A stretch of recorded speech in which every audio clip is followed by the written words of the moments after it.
بن جائیں گے. ایسے وقت میں تم کیا کرنا؟ اللہ کے رسول صلی اللہ علیہ وسلم نے وہ نسخہ بھی بتا دیا کہ تم کیسے اپنے آپ کو بچانا، فرقوں سے اپنے آپ کو کیسے بچانا. اللہ کے رسول صلی اللہ علیہ وسلم نے فرمایا علیکم بسنتی وسنت الخلفاء الراشدین المہدیین من بعدی.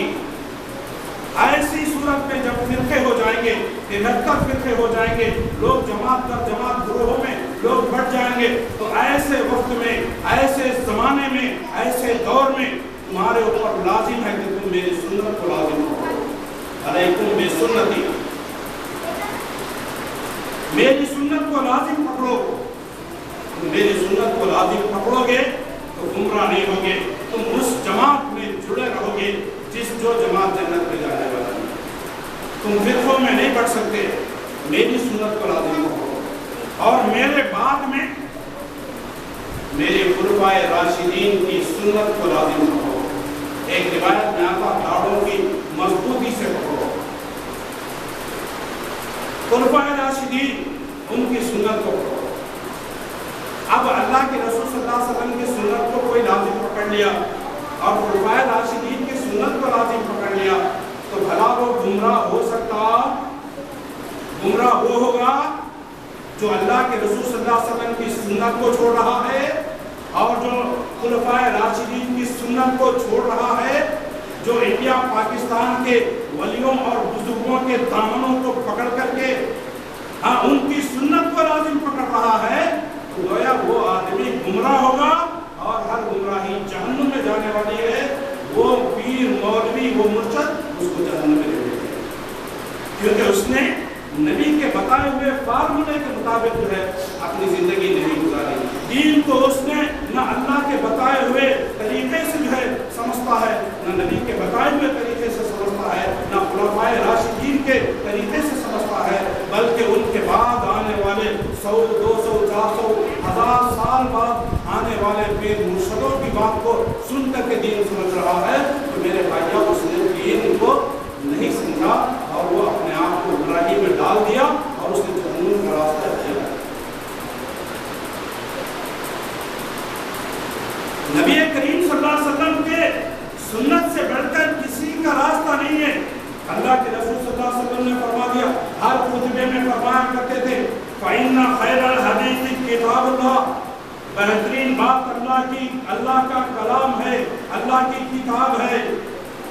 فَإِنَّ خَيْرَ الْحَدِيثِ كِتَابُ اللَّهِ وَخَيْرَ الْحَدِيثِ حدی محمد صلی اللہ علیہ وسلم، اور بہترین طریقہ محمد رسول اللہ صلی اللہ علیہ وسلم کا طریقہ ہے.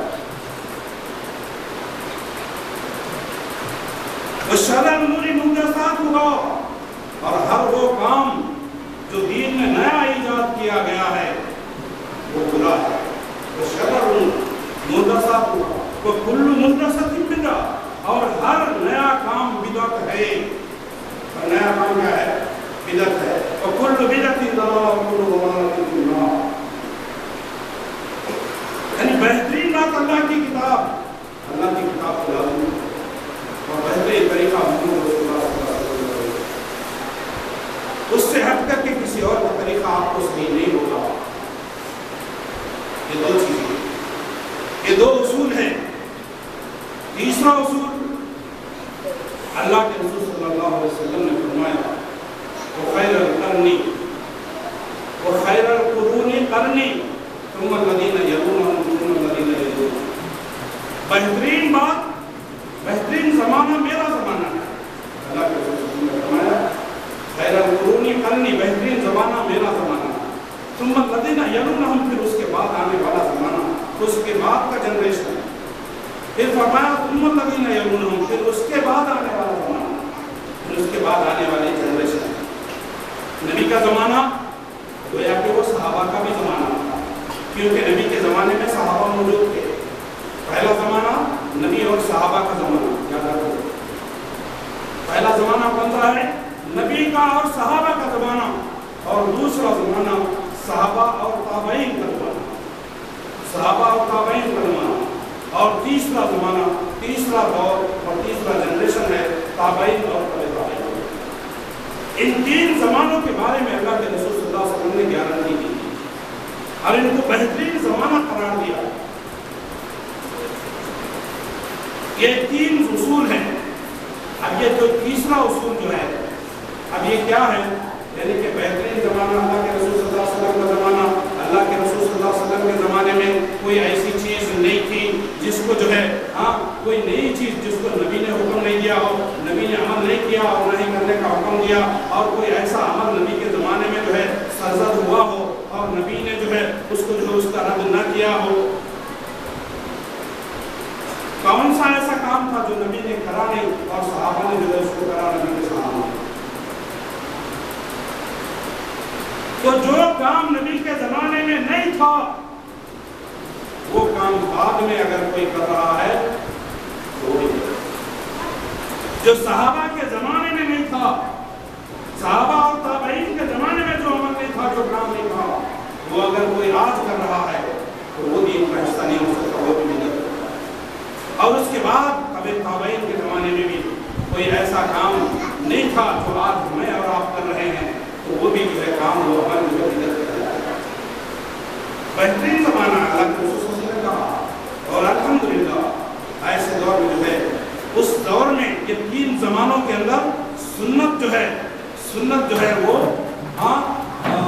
غالب تھی بدعت کے اوپر، سنت غالب تھی بدعت کے اوپر، اور بدعت پٹتی تھی اس وقت، سنت کے سامنے بدعت سر نہیں کھا سکتی تھی۔ وہی کا وہاں جو ہے اگر کوئی بدعت جو ہے اگر رائج بھی ہوتی وہی پہ اس کو ختم کر دیا جاتا، رد کر دیا جاتا تھا۔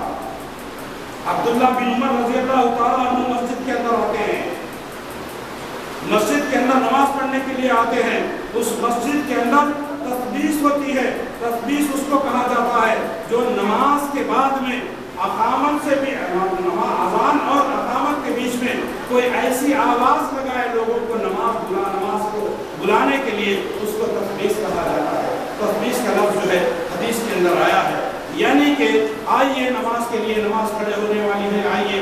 اللہ کے رسول صلی اللہ علیہ وسلم کے زمانے میں عمل کیا تھا؟ اذان ہوتی تھی، اس کے بعد اقامت ہی ہوتی تھی۔ اذان اور اقامت کے بیچ میں کوئی آواز نہیں لگائی جاتی تھی، مؤذن نے آواز لگائی اذان اور اقامت کے بیچ میں۔ عبداللہ بن عمر رضی اللہ تعالیٰ عنہ کہتے ہیں اپنے شاگرد مجاہد کو کہ مجاہد مجھے اس مسجد سے لے کر چلو، یہ بدعتی ہے، یہاں پر نماز نہیں پڑھو۔ کیا بڑا برا کام کر دیا تھا اس نوجوان نے، کیا بڑا برا، نماز کو کوئی لوگوں کو بلا رہا تھا اذان کے بعد، تو ایسی وہاں پر دفن کر دیا جاتا تھا، یہ بدعت ہے۔ کسی نے جو ہے مسجد میں ٹھہر کر کے جو ہے گن رہے تھے، اللہ کا ذکر کر رہے تھے، کوئی ایک گروپ بیٹھا ہوا تھا حلقہ بنا کر کے، ایک آدمی لا الہ الا اللہ کہتا ہے، اس کے ساتھ میں سارے لوگ لا الہ الا اللہ کہتے ہیں اور ایک کنکری ڈالتے ہیں، سبحان اللہ کہتا ہے، ایک کنکری ڈالتا ہے، اور سب بھی اس کی طرح جو سبحان اللہ کہہ کے کنکری ڈالتے ہیں، الحمدللہ کہتے ہیں، کنکری ڈالتے ہیں۔ اللہ کا ذکر ہو رہا ہے، کیا ہو رہا ہے؟ اللہ کا ذکر ہو رہا ہے۔ صحابی رسول آتے ہیں، آ کر کے دیکھا یہ کیا ہے، کہا غالباً عبداللہ بن مسعود رضی اللہ تعالیٰ عنہ، وہ مسجد میں آیا، دیکھا یہ نیا کام جو ہے دین کے اندر جو ہے یہ لوگ کر رہے ہیں، پوچھا کہ تم کیا کر رہے ہو؟ کہا ہم اللہ کا ذکر کر رہے ہیں۔ انہوں نے کہا اللہ تمہیں عذاب دے گا، اللہ تمہیں عذاب دے گا۔ کہا اللہ کا ذکر کرنے سے اللہ ہمیں عذاب دے گا؟ اللہ کا ذکر کرنے سے عذاب نہیں دے گا، بلکہ نبی کے طریقے کے خلاف کرنے سے بھی عذاب دے گا۔ نبی کے زمانے میں ذکر ہوتا تھا، اللہ کے رسول صلی اللہ علیہ وسلم اپنے ہاتھ کا ذکر کرتے تھے، اپنے ہاتھ کی انگلیوں کا ذکر کرتے تھے۔ تم کنکریوں کو جو ہے دین کے اندر جو ہے داخل کر دیے، کنکریوں کے اوپر تم ذکر کر رہے ہیں، یہ نیا کام، اس کو بھی انہوں نے بدعت قرار دیا۔ نبی کے جو ہے گزرے ابھی کتنے بھی دن نہیں ہوئے، انہوں نے کہا نبی کو گزرے اور کتنے بھی دن نہیں گزرے، نبی کے کپڑے بھی ابھی بوسیدہ نہیں ہوئے، نبی کے برتن بھی ابھی نہیں ٹوٹے، اور تم نے نئی ایجاد کر لی۔ تو میرے بھائیوں یہ 3 چیزیں یاد رکھ لیجئے، جب اللہ نے پہلی چیز کیا ہے، اللہ نے دین کو مکمل کر دیا، تو اس کے اندر آپ کوئی چیز ہم داخل نہیں کر سکتے، کوئی اضافہ کمی نہیں کر سکتے، اگر کریں گے تو سمجھو وہ بدعت ہوگا۔ دوسری چیز اللہ کے رسول اور خلفائے راشدین کی سنت سے ہٹ کر کے کوئی ایسی چیز ایسا عمل ہم کریں گے تو وہ بدعت کہلائے گا۔ اور تیسری چیز وہ 3 زمانے جس کے بارے میں اللہ کے رسول صلی اللہ علیہ وسلم نے ضمانت دی، گارنٹی دی، بہترین زمانہ کہا، وہ زمانے میں وہ عمل نہیں ہوا، وہ آج میں اور آپ کریں گے تو وہ بدعت کہلائے گا۔ یہ اصل میں جو ہے بدعت کا مسئلہ جو ہے یہ ہے۔ تو یہ بدعت دین کے اندر نیا کام ایجاد کرنے کا نام جو ہے بدعت۔ تو آئیے دیکھیں گے انہیں بدعتوں میں سے ایک جو ہے یہ اس مہینے کی بدعت ہے۔ یہ مہینہ رجب کا مہینہ ہے، اس مہینے کے تعلق سے جو ہے اس کی فضیلت کے تعلق سے یہ ہے کہ یہ حرمت والا مہینہ ہے، ادب و احترام والا مہینہ ہے، اس کے علاوہ کچھ بھی نہیں، اس کے علاوہ کچھ بھی نہیں ہے۔ اس کے اندر کوئی اللہ کے رسول صلی اللہ علیہ وسلم سے خاص عبادت ثابت نہیں ہے۔ اس مہینے میں نہ اللہ کے رسول صلی اللہ علیہ وسلم کوئی اسپیشل نماز نہیں پڑھے، کوئی اسپیشلی روزہ نہیں رکھا، کوئی اسپیشلی اللہ کے رسول صلی اللہ علیہ وسلم نے راتوں میں عبادت نہیں کی، اللہ کے رسول صلی اللہ علیہ وسلم نے اس مہینے کے اندر عمرہ نہیں کیا، خصوصاً اس مہینے کے اندر یہ بدعتیں۔ تو یہ مہینہ جو ہے حرمت والا مہینہ ہے، لڑائی جھگڑا بند کرنا ہے اور اس کے اندر گناہوں سے بچنا ہے۔ گناہوں سے بچنا تو سال کے 12 مہینوں گناہوں سے بچنا ہے۔ سال کے 12 مہینے میں گناہ کریں گے تو آپ کو گناہ ہوگا، لیکن اس مہینے میں وہی گناہ کرو گے تو یہ گناہ آپ کا زیادہ ہوگا، گناہ میں اضافہ ہوگا۔ جس طرح سے نیکی کا کام کرو گے دوسرے مہینے میں، دوسرے دنوں میں، تو آپ کو اجر و ثواب ملتا ہے، وہی نیکی آپ ان مہینوں کے اندر کریں گے تو آپ کو اجر و ثواب زیادہ ملے گا۔ جہاں نیکی کا ثواب زیادہ ہو رہا ہے وہاں گناہ بھی زیادہ ہوگا۔ حضرت والا ادب و احترام، یہ مشرکین مکہ بھی اس مہینے کا ادب و احترام کرتے تھے۔ اب تفصیل میں نہیں جانا ہے کہ جو ہے اس مہینے کے بعد مشرکین مکہ کیا کیا کرتے تھے، کیا ہے، اب میں تفصیل میں جانا نہیں چاہتا ہوں۔ تو بہرحال ہم دیکھیں گے اس مہینے کے اندر جو ہے کیا بدعتیں جو ہے وہ رائج ہوئی ہیں۔ اور اس میں جو ہے صلاۃ الرغائب کے نام سے ایک نماز پڑھی جاتی ہے، 12 رکعت نماز جو ہے پڑھی جاتی ہے۔ کب پڑھی جاتی ہے؟ اس مہینے کے پہلی جمعرات کی شام اور جمعہ کی رات۔ جمعرات کے دن جو مغرب کی نماز پڑھیں گے تو مغرب کی نماز مغرب کے ساتھ ہی جمعہ کی رات شروع ہو جاتی ہے۔ تو یہ جمعہ کی رات میں مغرب اور عشاء کے بیچ میں 12 رکعت نماز اس کے اندر جو ہے پڑھی جاتی ہے۔ لوگ پڑھتے ہیں، پتہ نہیں یہاں آپ لوگ پڑھتے نہیں پڑھتے مجھے نہیں معلوم، لیکن یہ بدعت رائج ہو گیا ہے، لوگ اس پر عمل کر رہے ہیں۔ 12 رکعت نماز اس طرح سے پڑھی جاتی ہے، ایک حدیث جو ہے بیان کی جاتی ہے، اور جو ہے بہت سے محدثین، علماء کرام اور فقہاء احناف بھی اس حدیث کو جو ہے موضوع اور من گھڑت قرار دیا۔ یہ صلاۃ الرغائب والی جو حدیث بیان کی جاتی ہے یہ لوگوں نے اپنی طرف سے گھڑی ہے، یہ اللہ کے رسول صلی اللہ علیہ وسلم نہیں ہے۔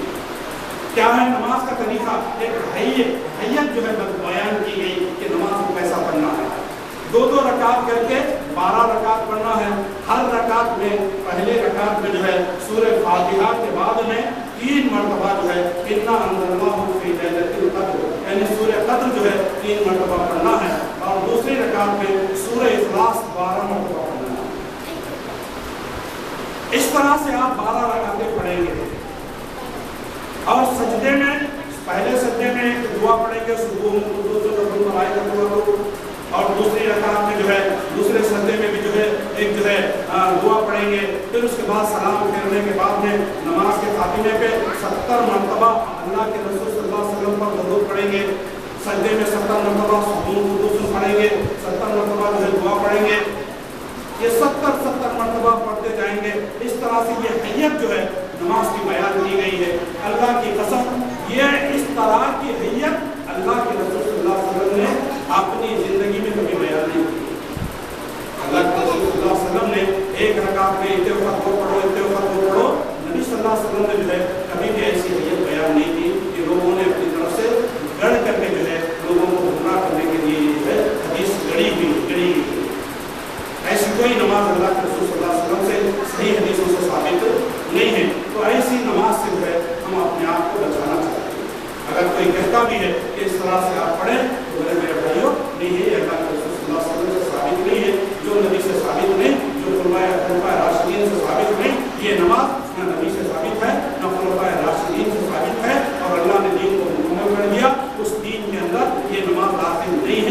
اور جو ہے قرون ثلاثہ کے اندر وہ 3 زمانوں کے اندر بھی یہ نماز نہیں پڑھی گئی. یہ بات کی ایجاد ہے، لہٰذا یہ بدعت ہے اور بدعت کر کے ہم جہنم میں جانا نہیں چاہتے. لہٰذا ہمیں اس کام سے، اس وقت سے، اس نماز سے اپنے آپ کو بچانا چاہیے. میرے بھائیوں نماز پڑھیے نا، 5 وقت اللہ نے فرض کر دی ہے.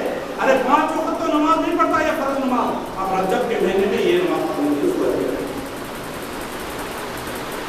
تو یہ نماز جو ہے نہیں ہے. اسی طرح سے رجب کے مہینے کے اندر جو ہے لوگ خصوصی طور سے روزے بھی رکھتے ہیں.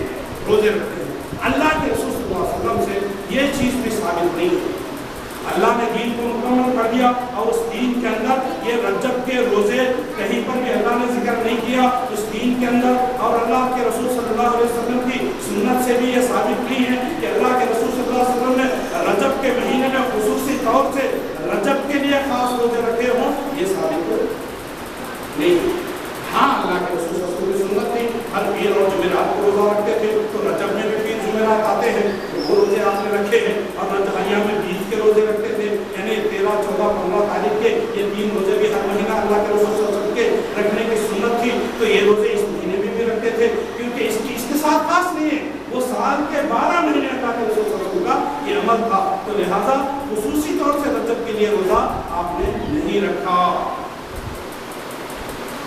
تو اس کے اندر روزہ رکھنا یہ بدعت کہلائے گا. یہ سمجھ کر کے اس مہینے کے اندر روزہ رکھنا یہ 1000 سال کا ثواب ملے گا. یا حدیث بیان کی جاتی، لکھ دیا حدیثوں میں جو ہے کہ ایک روزہ رجب میں رکھو 1000 سال کے جو ہے روزوں کا ثواب ملے گا. 2 روزے رکھو 2000 کا روزوں کا ثواب ملے گا. 3 روزے رکھو 3000 روزوں کا ثواب ملے گا. اس طرح سے میرے بھائی لمبی چوڑی ہے.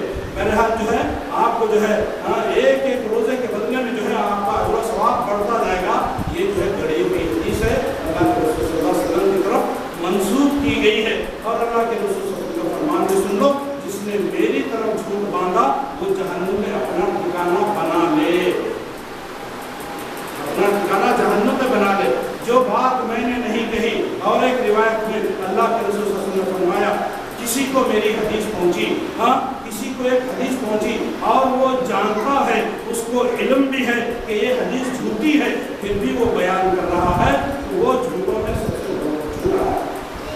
وہ بھی جھوٹا ہے کیونکہ جھوٹی حدیث میری طرف منسوخ کر رہا ہے. تو یہ اس مہینے کے اندر کوئی روزہ بھی ثابت نہیں ہے.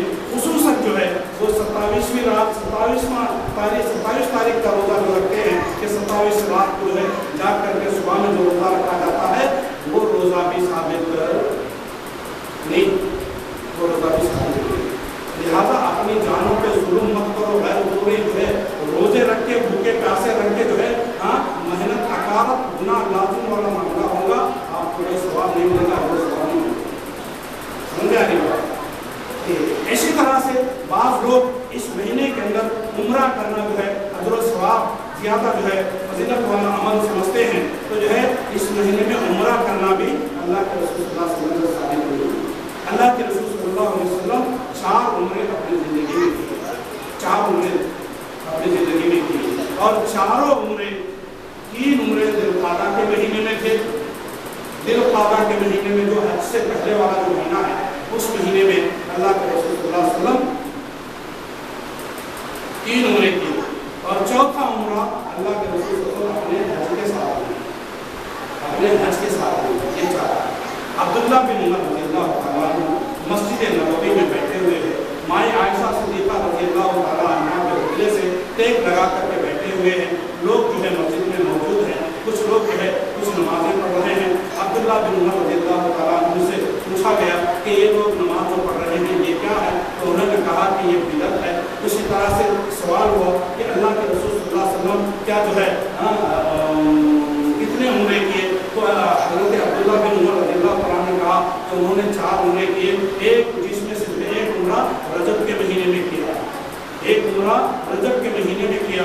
مائیں عائشہ صدیقہ رضی اللہ تعالیٰ عنہ سے کسی نے پوچھا اماں عائشہ کیا آپ عبداللہ بن عمر کی بات کو سنتے ہیں؟ مائیں عائشہ صدیقہ رضی اللہ تعالیٰ عنہ نے کہا کہ وہ کیا کہتے ہیں. وہ لوگوں نے کہا